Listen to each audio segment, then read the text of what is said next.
بسم الله الرحمن الرحيم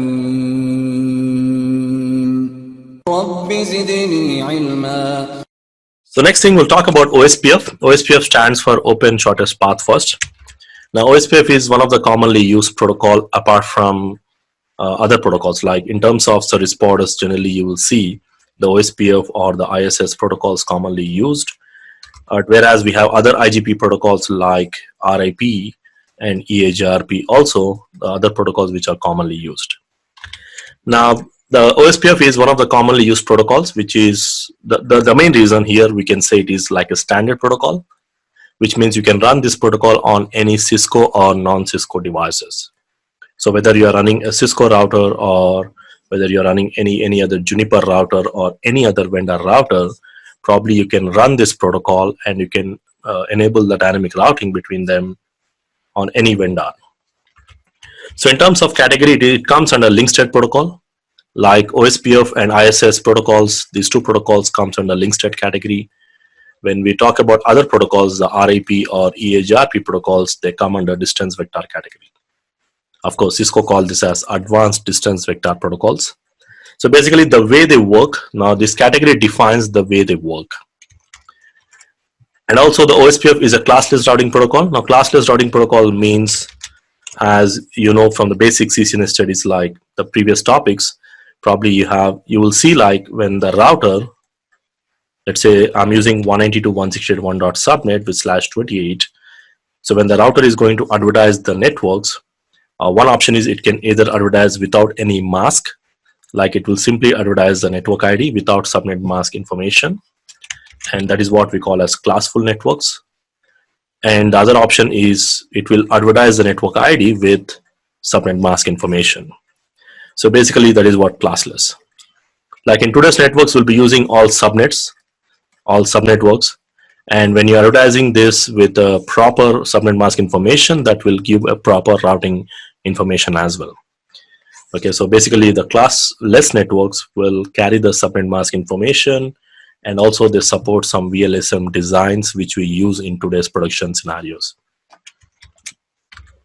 Again, the OSPF uses an algorithm called shortest path first algorithm, or it's also called as Dijkstra algorithm. We'll see this algorithm in terms of calculating the best routes, how it is going to do that. We'll see this later on as we progress with the topics. And one more advantage with the OSPF is there is no limit for the hop counts. Like if you're using some RIP protocol in dynamic routing, it has a maximum, it supports up to 15 hops, means including my router, you can have up to 15 hops. Like 16th hop is unreachable, including my router it is 16. And likewise EHRP by default supports up to 100 hops or 100 routers, and maximum it can go up to 255. But in case of OSPF, there is no limit. You can connect hundreds of routers or even thousands of routers.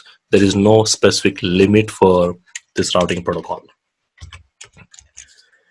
And again, the metric is nothing but what exactly it will see to calculate the best route. Like if you take an example from this router to reach this particular network, whatever the network it is, let's say 192.168.1.subnet. Now to reach this subnet, there are multiple routes. You can either go via B, or you can go via C, or we can go via D.